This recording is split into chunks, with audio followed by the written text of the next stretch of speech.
I should be like you, Melvin.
Ultimate on-demand destination for the UK's best fan-led football podcasts. Want authentic supporter insight on all things Bournemouth? Follow Up the Cherries in all departments on the TalkSport Fan Network. Club-dedicated content created by the fans, for the fans. Search TalkSport Fan Network.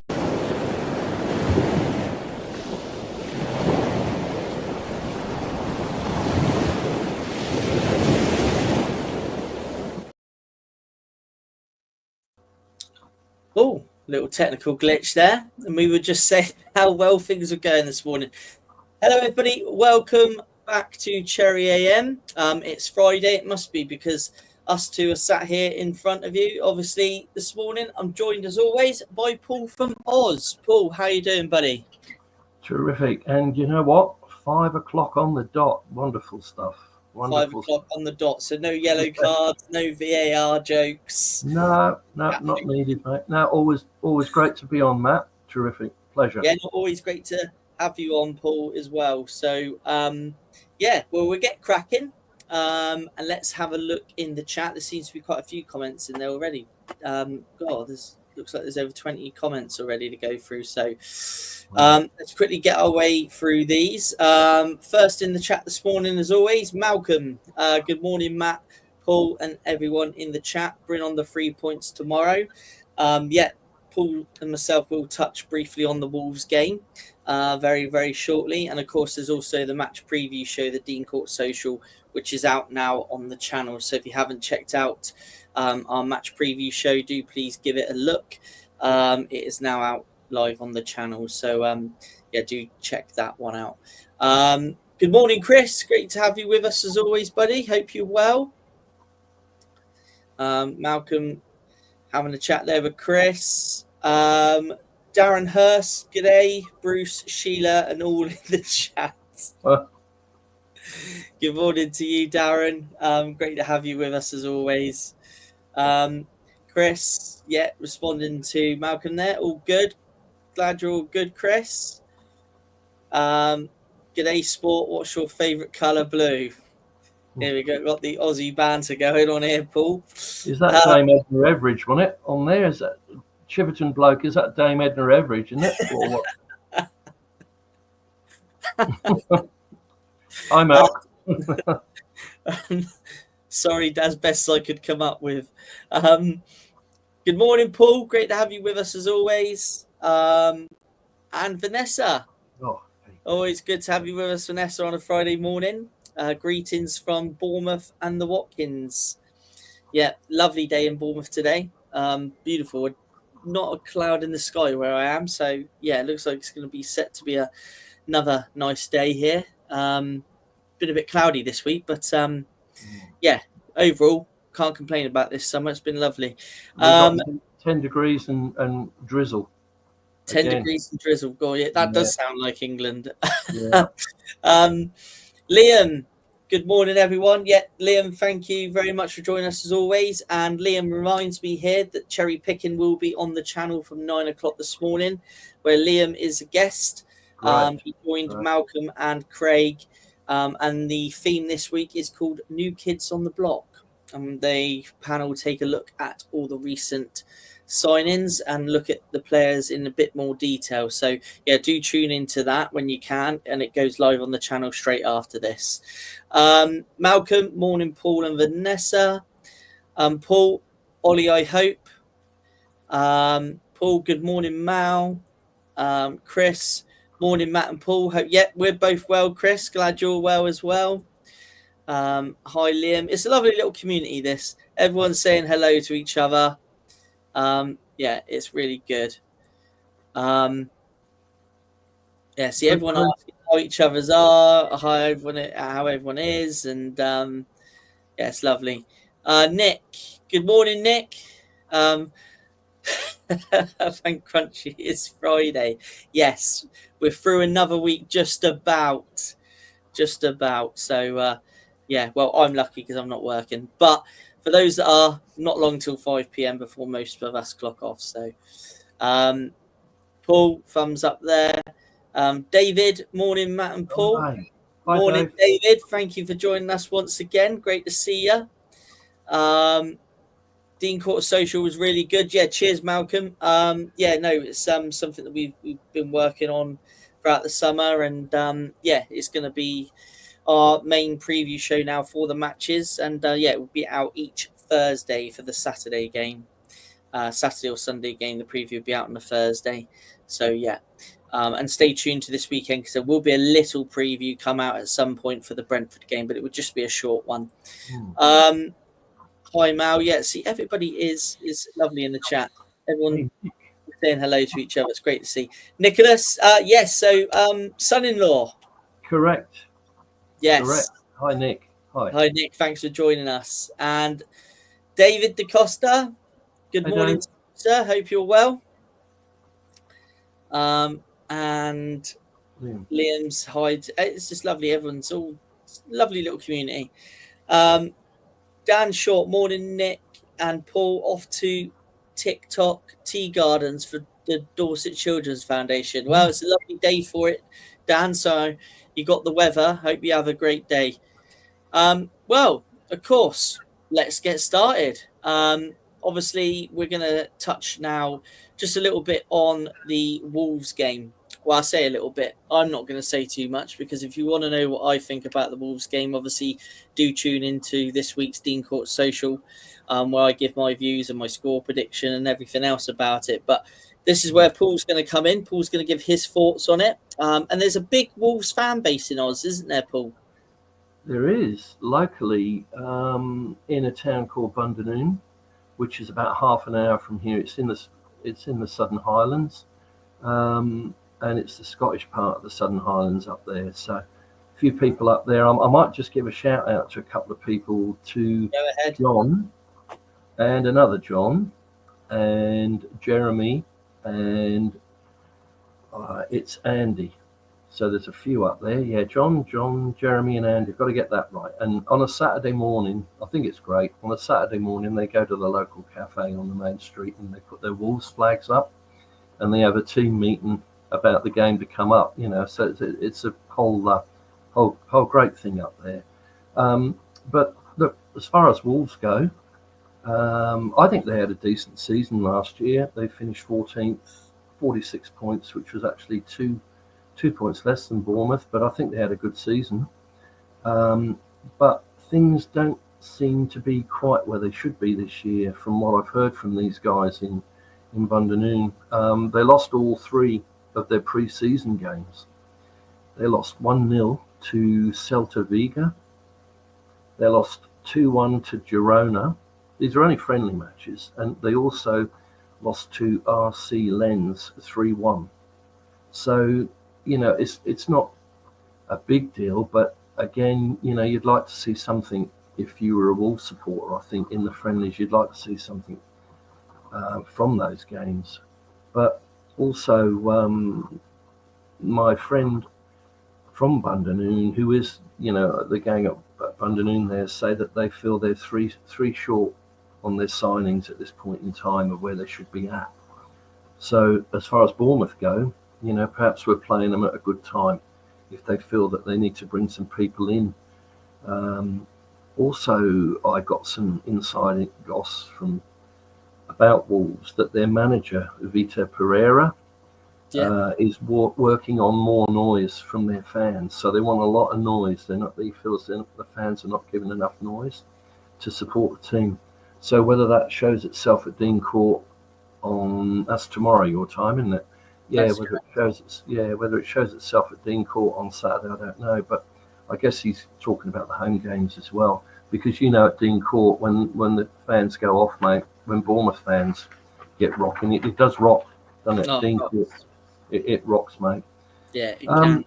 I think one player that we need to watch tomorrow is the guy, their centre forward, Strand Larsen. I guess people watching would have heard of him. There seems to be some rumblings that Eddie at Newcastle is possibly interested at 30 million. But I think it would be a shame for Wolves if he goes. I mean, I guess a lot of that depends on Isaac's situation, doesn't it? Yeah. Up at Newcastle too. But he did all right last year. He scored 15 goals. As I say, his current transfer value is 30 million. But he's had a few injury issues. He's had a few hamstring issues. And I think that anybody that's played the game knows once you start going down that road with hamstrings, we've seen it at Bournemouth with players, it can reoccur down the track, and you're talking 4 or 5 weeks with a hamstring to get back into the game. So that's not the best. But just as we're talking about Wolves, just my thoughts on the game at Dean Court tomorrow. I'll make an early prediction, get it out of the way, Matt, if that's okay. Yeah, definitely. I think we're playing them at a good time. I think they've lost a few. Obviously, they lost Cunha. They've lost a few decent players there at Wolves, and I feel for them. I feel sorry for them, but I think we're catching them at a good time.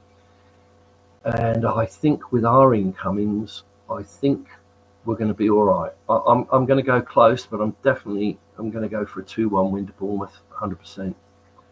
I don't even see a draw. But the strangest thing is, when we've played Wolves in the Premier League at Dean Court, we've never won. In the whole of our Premier League time, we've never beaten them.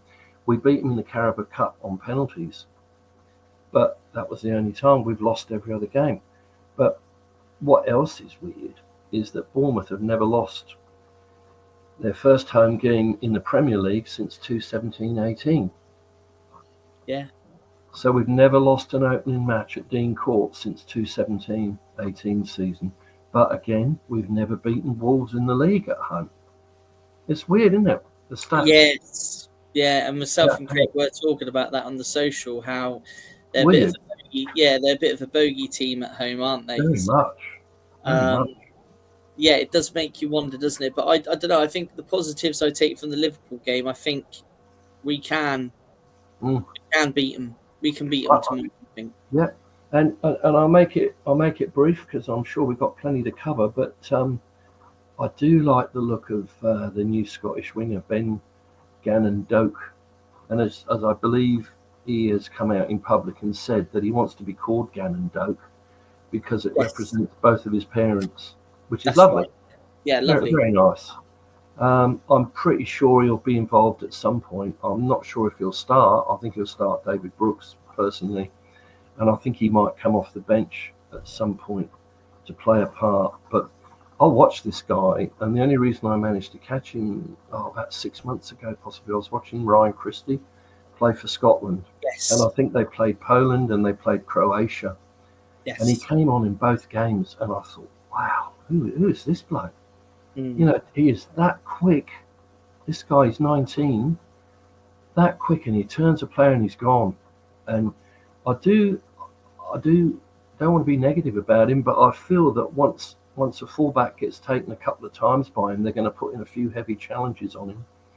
And I'm hoping he can ride a few of those challenges because, this guy you're in for a treat. I think as Bournemouth fans, we're in for a treat to watch this bloke. But I believe heavy tackles will come his way. So we'll have to see how he copes with that stuff because he's 19. I mean, I can't even remember being 19, But Can I? I know you got more chance of that happening than me, mate. But that's young. and he seems so thrilled to be here. He says it's his big opportunity, and I think we're going to see good stuff from that guy. I really do. That's my thoughts. Yeah, sorry, Matty. Yeah. Oh no, sorry. No, I was just going to say I'm very, very excited to see him in a Cherry shirt, and I am. I think he broke into the Celtic team at like 16 or something. That's right. That. And Liverpool paid, I think, 600,000 for him. So Liverpool have made a decent amount on him. Yep. So I think this is probably the right club now for him to kick on at and get a lot of regular first team football. And you know what, Matt? He's coming at the perfect time because he's at the start of the season. We're going to get injuries through the season. We know that, and that the deeper we go into the squad with Bournemouth, and I think that's why they're loading up. I think they're loading up now with some decent players to have that Europe push. As I say, we're going to have injuries. We're going to need these guys for sure. Yeah, massively. Sure. I mean, I could see like the game tomorrow if it does go, for example, maybe not the whole way, right for us, and Gannon Doak is on the bench. You can see on and turning the game around. I think so. Yeah, very, very excited to see him. An excellent signing.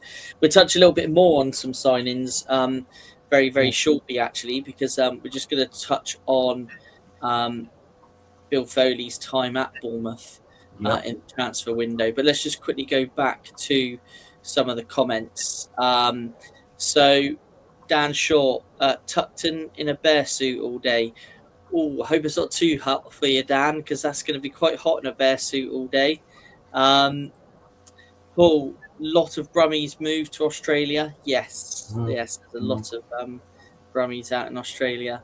Paul also says, I personally think even if Wolves get some sort of result tomorrow, I think they are in big trouble this season, and I tip them to go down.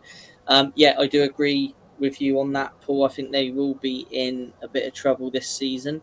I don't think in our tier list we didn't put them down as relegation, but very, very near the bottom. So, I totally understand why you say that. Do you think the same thing there, Paul? Do you think they're, It's interesting. Yeah, it's interesting that Paul, everybody's called Paul, aren't they? Unusual name, but it's interesting, Paul, because the guys that I spoke to that support Wolves said that they've been tipped by a lot of people to go down. I hope they don't. We see the teams that have come up, the three that have come up, and one or two of them will go, I feel sure. I mean, I'm not even convinced with Sunderland. I mean, it's a one-off. It was a 3-0. Long season ahead, mate. Long season ahead. I think I disagree with you on that one.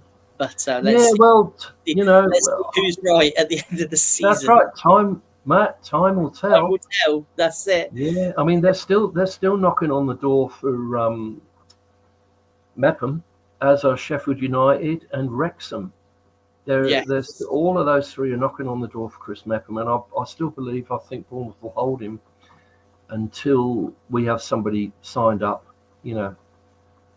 Yes, I think you're right. I think you're right there, and hold that thought for a little bit later on because I will. We will need to bring that up again. Paul, Darren, hi Paul. There is a suburb here called June. What's that? What's that? It's Joondalup. And they call Little Britain, yeah. And they call Little Britain. There's so many Brits. Wow. Okay, Joondalup. So that's Never the place. Heard of it. That's the place. It would be an Aboriginal name. So that's the place to go then if you're moving to Oz by the sounds of it from the UK. Darren's going with a 3-1. Yeah. Malcolm's going with a 3-0.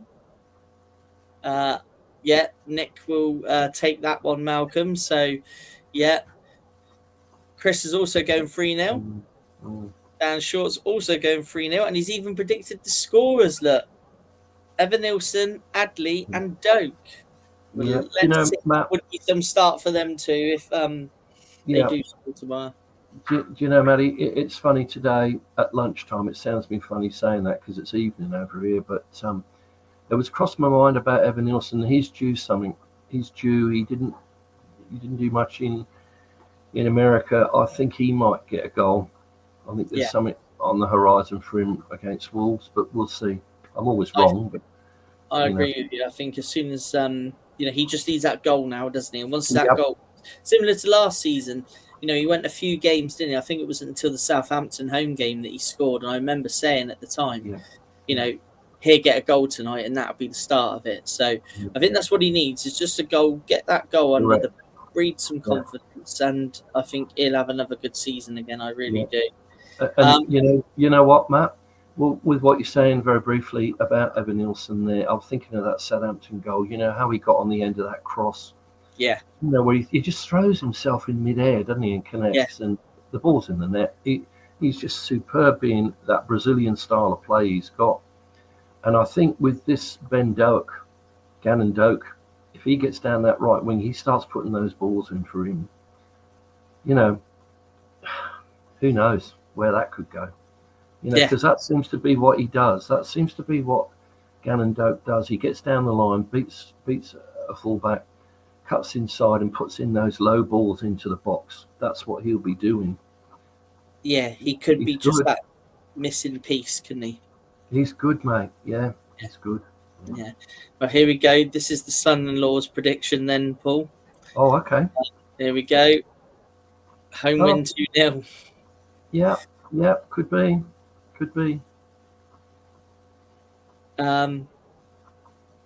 Nick. They are a niggly team for us. It will be another tough one tomorrow, but I'm looking forward to a good opening home performance. Yes, absolutely, Nick. Yeah, I think we all are. Julie Watkins, good morning. Hi, Julie. That's my niece, other niece. And there's another niece. It's a family affair on a Friday. Morning, Julie from Paul. John Gale. Paul, I can't agree with your score. See you on Sunday. It's better than dropping 50 records, mate. That's a Wolves supporter there. That's a mate of mine, John. Lovely man. You've got to back your own team, haven't you, John?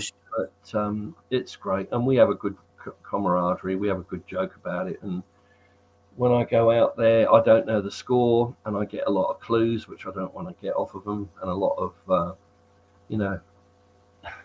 comments, which I try to ignore. But lovely guy, John, and he's one of the guys at Bundanoon that supports Wolves in the cafe on the Saturday morning and stuff. So top man. Hi, John. Yeah. No matter where you are in the world, you can always show the support for your team.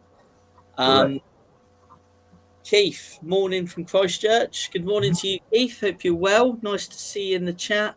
I'm sure it's lovely there in Christchurch, just like it is here in Bournemouth down the road. Well, I'm actually in Poole. Should stop saying Bournemouth really, but anyway, I'm sure it's lovely there. Paul, I agree with Paul about Sunderland. It's very early days. Yeah, that is true. It is very early days. I just think it's time for me. I think it's time to break that cycle of 3 up, 3 down. Sort of bridge that gap a little bit. Liam is going with a 2-0. Yes, Liam. Yeah, let's hope so, mate. It'd be nice to keep a clean sheet. Paul, even if Evan Nielsen only gets 10 this season, it's his running off the ball. It's amazing. He opens up the defence for other players to score. And that is where I think a lot of people miss the point there about his game. His off-the-ball work is superb. And like Paul says there, if he opens up space for another player to score, then he's doing his job, isn't he? And I know strikers are judged on goals, but with Evan Nielsen, you've got to look at the work rate in other areas as well. So Paul's comment there is absolutely spot on. You know what, mate? I've been very happy, even though he was 40 million. He's played well already for Bournemouth. Had he not have got that injury, he was out for a while with that broken toe, wasn't he? Yeah, yes, he was. He was out for 6 or 7 weeks. You imagine if he'd have stayed fit, he'd have been up 15 goals. He'd have to have been on the 15-goal mark, and that's acceptable. And I feel, trying to adapt to the pace of the Premier League, from where he's come from again, and a different lifestyle here in Bournemouth. There's a lot of things, change for that guy, and I think we're going to see good stuff from Ever. As long as he stays fit, that's what we want. Top stuff. Looking forward to it. Yeah. Yes, absolutely. And Malcolm is in agreement there. Totally agree. Ever's work rate off the ball is excellent. Yeah, absolutely. Absolutely. Right. So let's just have a look at something else then before. We've got a couple of other things. We're going to look into some transfer stuff as well. But this one. So Bill Foley's spend since becoming club owner hits the 350 million mark. So that's 400 in euros on transfers. So we're going to take a look back at some of the signings that have happened since December 2022. So obviously the January 2023 transfer window onwards. Which, yeah, I mean, Paul, just to have a look, like an oversight of it. That is some money spent on players, but at the same time, we've not had a bad return on some sales either. So it kind of balances out a little bit. But what do you think of the players overall? Like, the transfer dealings since Bill Foley's taken over. Well, he's put his money where his mouth is, isn't he? That's for sure. I mean, what a windfall to get him into the club with the new training centre, which it is. I'm busting to have a look at that. I'm going to go and have a look at that when I come over in about 5 weeks' time. And he'll follow through. He'll follow through with the alterations to the ground. But as far as the spending goes, there's a lot of clubs would like that sort of clout with money. And as you say, even if you take off the incomings, I think we're about 190 million in the last, 6 weeks, aren't we, coming in? So even if you took that off, he's still put a lot into the club. And I don't think it's finished because the transfer window slams shut. I think it's midnight on a week Monday in 9 days' time. Right. At midnight. So there's still going to, who knows? Who knows what's going to come down the road? We don't know, do we? I feel there'll be a few going out, but you can't fault Bill, can you? No. What a great guy. Yeah, and some great deals as well. Obviously, I know the recruitment department is obviously heavily involved in all this kind of negotiations. But when you look back at some of the signings, like Dango Atara, for example, 20 million. Yeah, double your money, Dango, mate. Yeah. Doubled our money on him. Slabber, 24 million. We doubled our money on that plus. Yeah, and then you look at Kirkes, 15.5 million. Personally, I still think he went too cheap. You know that, Matt. I still think he does. It's great business, but I think there might be an underlying connection there. With Simon Yeah, and then if you look at some players like Cliver, 9.5 million. I mean, what a spend that was. You think of the return that we've had on Cliver's. Matt, did you say 9.5? 9.5 million, it says here. Wow. Yeah. I mean, what would he be worth today? Now. Exactly. What would he be worth now? He'd have to be worth 40 million, wouldn't he? Plus, surely. It'd have to be something along that line. Yeah. Easily. So when you look through, I mean, like Alex Scott, 25 million. Yeah. Tyler Adams, 20 million. Yeah. Marcus Senese was only 13 million. Was he? Yeah. So when you go through, there's been some really good buys at some really good prices, isn't there? Yeah, very much. You talk about. I still think we've got a lot to come from Alex Scott.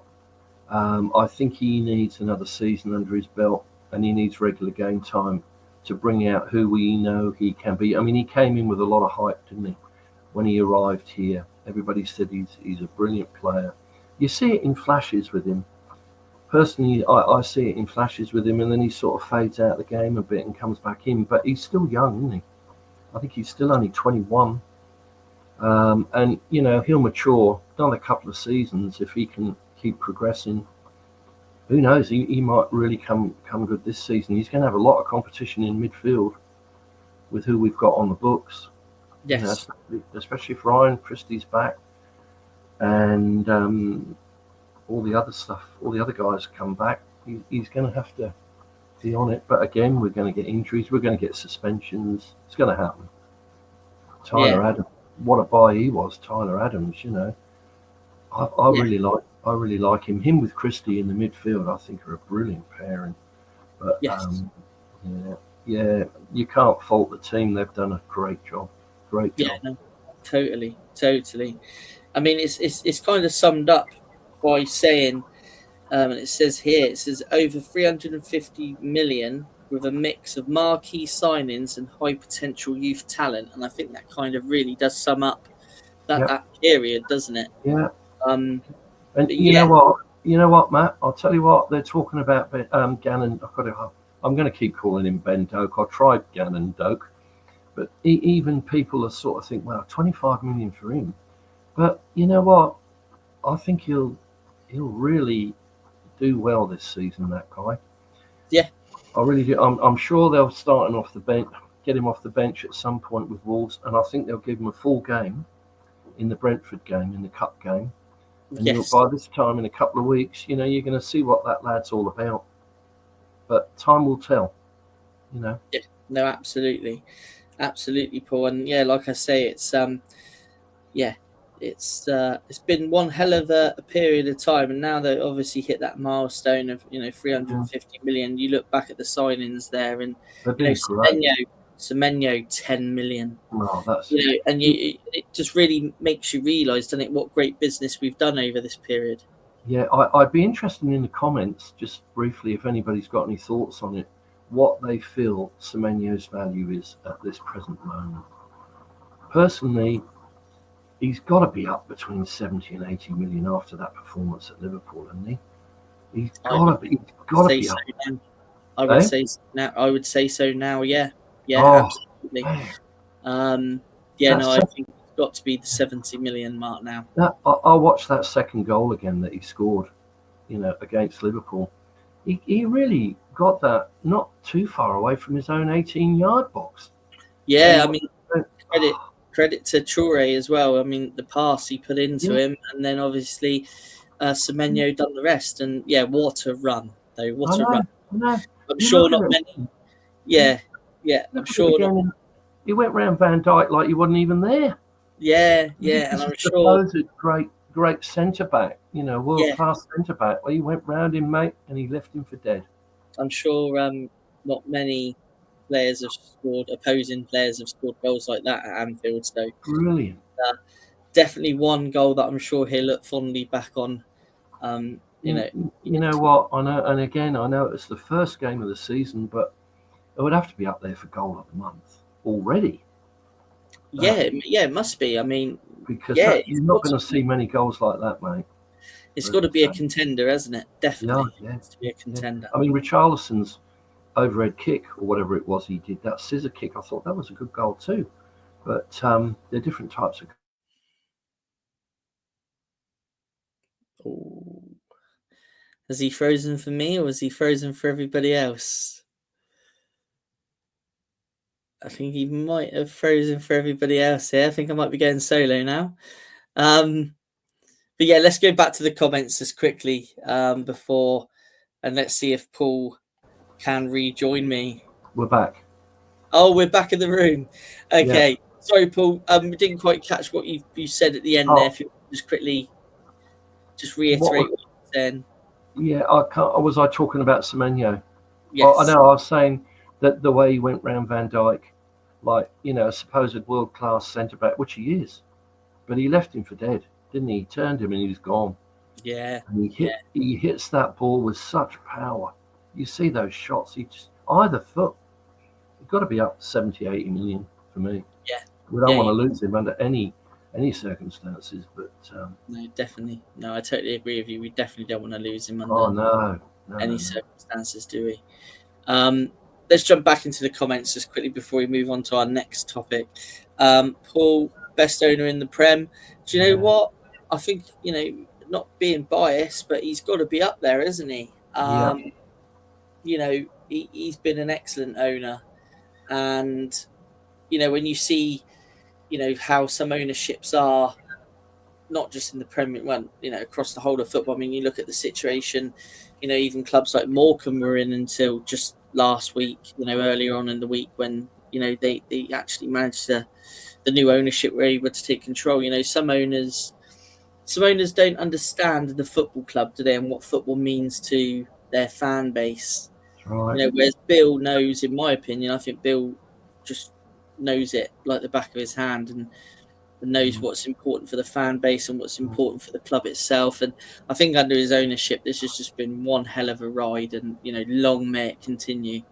Long may it continue. And obviously, we've got all the stadium stuff to look forward to as well. So, it's been what I would describe as magical. I think his ownership. You know what, Matt? We've been in Morecambe's shoes, so we can commiserate with them. We've been there, mate, as you know.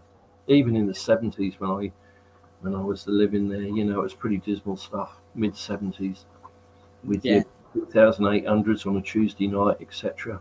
Malcolm will know all about that stuff, but we've been to Morecambe. So we are very, very lucky to have Bill as our owner, I think, and custodian of our football club. So totally agree with you there, Paul. I think at least 2 more through the door. We're just going to touch on transfers next. But I totally understand your point there, Paul. Malcolm, Bill Foley quietly going about his business and staying in the background. That's the other thing as well. He's very, he goes about his business really well. And, when he does do interviews, he does great interviews. And, stays quietly in the background, which is nice. So, and doing lots and lots of hard works behind the scenes. So, fantastic owner. I agree with you, Paul. Get 2 more in the door would be good for AFCB. Totally, Chris. Stay tuned. We're going to start talking about transfer news very, very shortly. Paul, Scott is targeted by opposing teams. I totally agree with that. He needs to become a bit harder. Then we will see a fantastic player. I think when he plays in that more forward role, I think that's where his strengths are. But for him to continue kind of playing alongside Adams like he did last week, I think, he needs to become a bit tougher. But as a footballer, great footballer, I love him as a footballer. Ethan, morning, lads. Late today. No worries, mate. Great that you've joined us. Great to see you, Ethan. I hope you're well, buddy. Good morning, everyone. Craig. Good morning to you, Craig. Nice to see that you got out of bed only about 40 minutes into the show. So thanks for joining us anyway. Good morning, Ethan and Craig from Paul. And morning, Paul from Ethan there. So, let's move on to our next topic, which is kind of what we've been talking about in the chat. And then Mark McAdam update from last night. Thank you to Liam for sending this to me. He sent me a screenshot of the Twitter post. So defender is a key signing next, and it seems to be a centre-back that is versatile and can play in all positions along the back line. Now, I think this is where we need to add now. I think we've got the players in the forward lines that we need. I think we do have enough midfielders, in my personal opinion. I still think there'd be a couple that may go out the door, possibly on loan, or I know there's talk about billing. Going to Ipswich potentially on loan or for 8 million, depending on where you're reading it. But I do think in terms of strengthening the side, Paul, I think another centre back to come in is key, and definitely it'd be great if the centre back can play along the whole back line, because then that obviously gives you strength in all 4 positions there. Do you think that is probably where we need to strengthen now? Yeah, definitely. I mean, we lost 3 of the back 4, didn't we? Yes. we've got to have some extra in there, because it's a long, tough season, mate, with hard winters. We're going to get injuries. I know Smithy can play left back, but I think you're right, and I think it will be defenders that they'll be looking at. But that's just my opinion. I think you're right. There's a few that might. Well, there's one I know that has become available, Matt. But there's a Yes. few. Yeah, there's. I'll leave you to talk about that. But yeah, you're right. Defence is where we need to strengthen, mate. And you know what? So many good teams are built on defence, aren't they? I mean, the Italians did it for years. You know, they'd win every game 1-0, wouldn't they, in Italy? But you need a strong defence, mate. But I mean, up front, we're brilliant. As you say, in midfield, we've got competition. Yeah, it's got to be defenders, in my opinion. Yeah. Guys in the chat, who would you like to see us sign? I know we're linked to a couple of names, but who would you like to see us bring in this role, if there is anybody? If you've got any names, guys, chuck it in the chat. I know that there's also talk about potential exit, which we're just going to touch on now, which is Leeds United having interest in James Hill. Now, James Hill only has 1 year left on his deal at Bournemouth, but he is admired by the Leeds manager, Daniel Fuck. Thoughts on this one, Paul? Yeah. I think it's I'm not surprised that he's drummed up the interest anyway. It's interesting. My thoughts on James Hill, and I'll be honest. I want to be honest about it. I mean, I think he's a fair player. I think there's better defenders at the club, but I think he's a fair player. I think he was at fault for that fourth goal against Liverpool when Salah broke down the left. All he did was jockey him down the line down there. He didn't put in an early tackle. He didn't tackle him. He stood off him and let him run. And then he got turned on the inside, and he cut across again and hit the ball in the far corner. He didn't put in a tackle there. And I know he'd only been on the field not long, probably 5-10 minutes. I understand that, to adjust to the pace of the game. But he's still young. He's still a young lad. I don't think Bournemouth have any need to sell him whatsoever. His transfer value, according to the internet, is 3 million, which is not a lot of money. It's in Leeds' interest to get him, but I think we need to keep him. I don't mind him. I think he's a fair player. He's still young. I'm not sure of his age as such, but we don't need to sell him unless the player says he wants to go. Then we go down that road with the agent again, don't we, knocking on the door. But personally, I hope we keep him. I like him, and we all make mistakes. There's not a player on the pitch that doesn't do it. Yes. Good defender. We all make mistakes. They all do. Every player on the field makes mistakes. Yeah. And it just happened to be last week. But apart from that, I think he played well in America when he was over there. He did. That's my thoughts on James Hill. What do you think, Maddie? I like the player, but I think when you look at the options we've got, and if we bring in another option, someone will have to go out the door. I don't know. I still think it'd be more. I think it'd be more edged towards Meppen that may leave over James Hill. Wrexham are very interested. Yeah, there's a couple of clubs, isn't there? Yeah, Sunderland interested, and also Sheffield United. Well, he's played for both of those teams, hasn't he? He went on loan to both those teams, didn't he? So they know what he's all about, and they can see that it's going to be. If we're on next Friday, it's going to be an interesting show next Friday, because we're getting right close to the. I think there might be a bit of movement in the week with Bournemouth in and out for sure.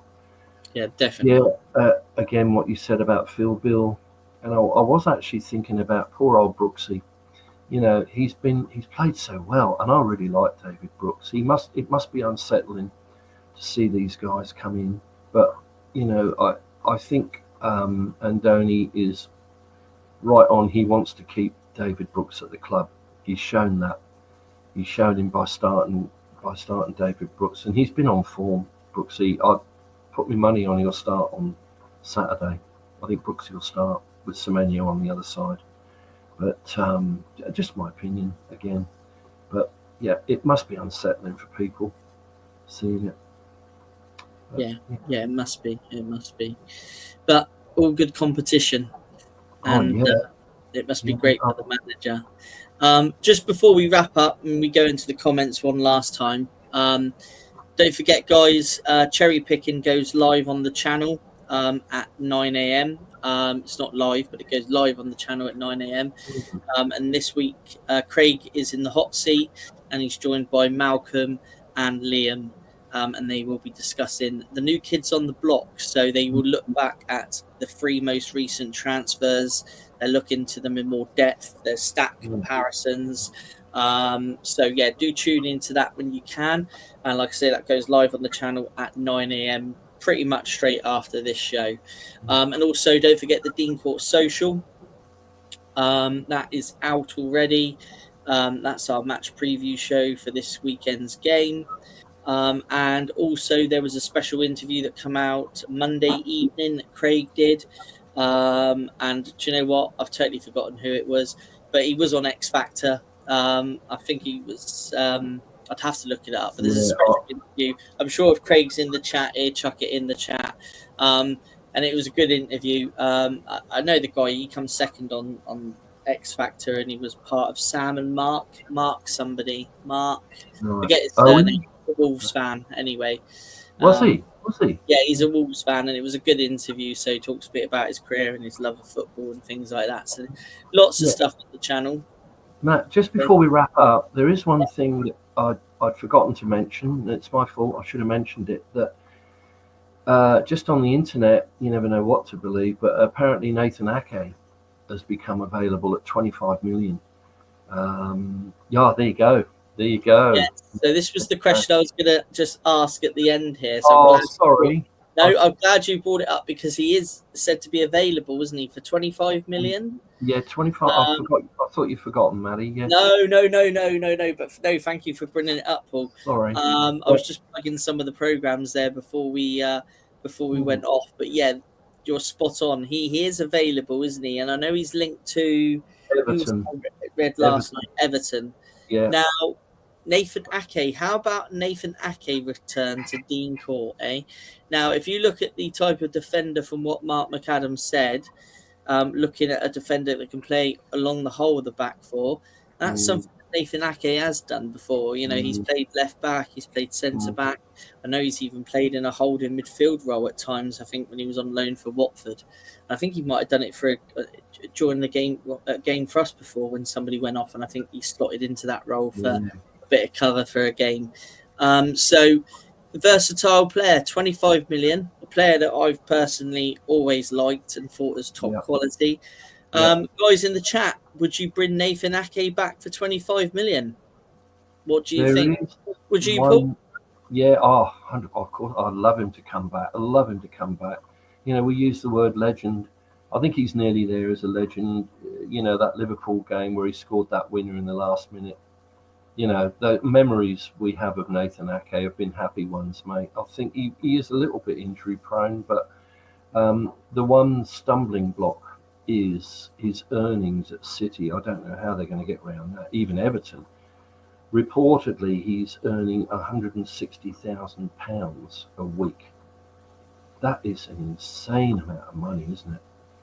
I mean, if you're Nathan Ake, and he's still, I don't know how many years he's got left on his contract at City, but if you've got a year left, you're going to sit tight. You know, would he take a wage cut? Could Bournemouth afford that? I don't know how Everton could afford it.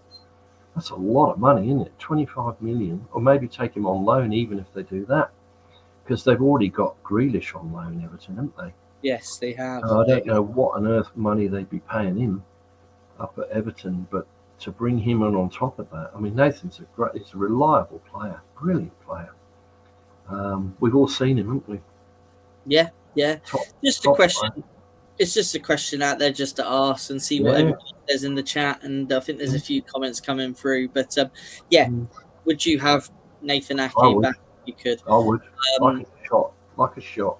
Let's see what the comments say in a second as well. See if anybody agrees with you. But we will go to the comments now, and then we will wrap up today. But But as always, it's been excellent to have Paul with me. Paul will be with me next Friday, as always. I have to apologise to Malcolm. I was only having a joke with him. I know he likes to joke. So yeah, Malcolm does like the banter. Yeah, we love you, Malcolm. We all love you, mate. Yes, yes, we do. Let's jump into the comments because I'm going to have to work out where we are now. Where were we?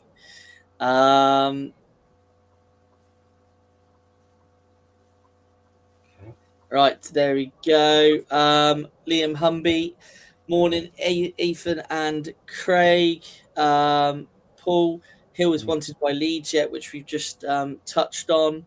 Not sure about Axel from Chelsea. Yeah, I see that he's been linked, and also Chris has brought that up as well. Yeah, I've seen bits on that, and I think it's a loan deal, isn't it? Potentially. Yeah. So it'd be interesting to see how that develops. Malcolm would like Hill to stay. He is young and still learning, loads of potential to be a top class player. Yeah. Hill's agent is Ian Hart, I believe. So Leeds connection is there. I believe his agent, and Craig will probably put this in the chat if he's still there. I believe his agent is Cecil J. Thomas, but I might be wrong. But if you're in the chat, Craig, can you confirm that for me? I'm not too sure. I might be wrong. Brooks was great against Liverpool. He was. Yeah, he was. Ake, no going back. I think he slowed down a lot. Yeah, that's a fair opinion. Would have Ake back in a heartbeat. Ake, yes, please. Yeah. That's it. Mark Rhodes is the special. Mark Rhodes. I knew his name was Mark, but yeah. So do check that one out as well. Vanessa definitely would be a bonus. Yeah. Would love Ake back. Nick, he won't come back. So there's some mixed feelings there. Yes, I would love to see Ake back. Ake, a top player, and would love to have him back at City. It is totally different to Bournemouth and would probably get more game time with us. Yeah, I'm sure he would. Good morning, Cherries. Happy bank holiday weekend. Hope you're well, Doug. Always great to see you, buddy. And hi, Doug. Good luck against Newcastle. Thanks, Malcolm. Be a tough game for sure. We have no right backs fit. Wow, Frimpon's out now, is he? Bradley out. Gomez not 100%. So yeah, I have a makeshift right back. I'd probably go with Endo myself. I think if I had to choose out the three, probably go with Endo. But if I'm, I don't know Liverpool's players as well as you do, Doug. So maybe I'm right, maybe I'm wrong. But Jones must be getting on a bit. If it's, I'm not sure which Jones it would be. That'd be Curtis Jones. Oh right, sorry. Yeah, he must be early 20s.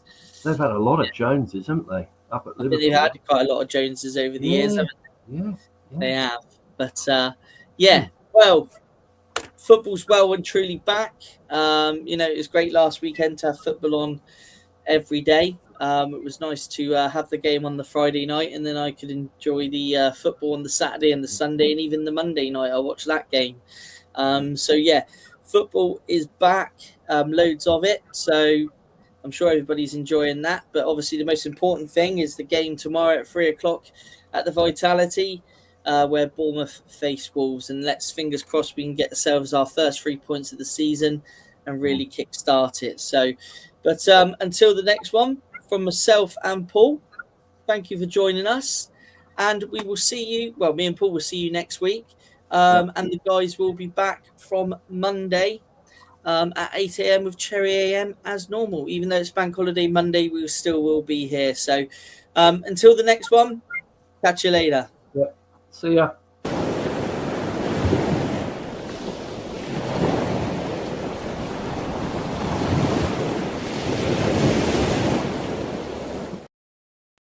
TalkSport Fan Network. The ultimate on-demand destination for the UK's best fan-led football podcasts. Want authentic supporter insight on all things Bournemouth? Follow Up the Cherries in all departments on the TalkSport Fan Network. Club-dedicated content created by the fans, for the fans. Search TalkSport Fan Network.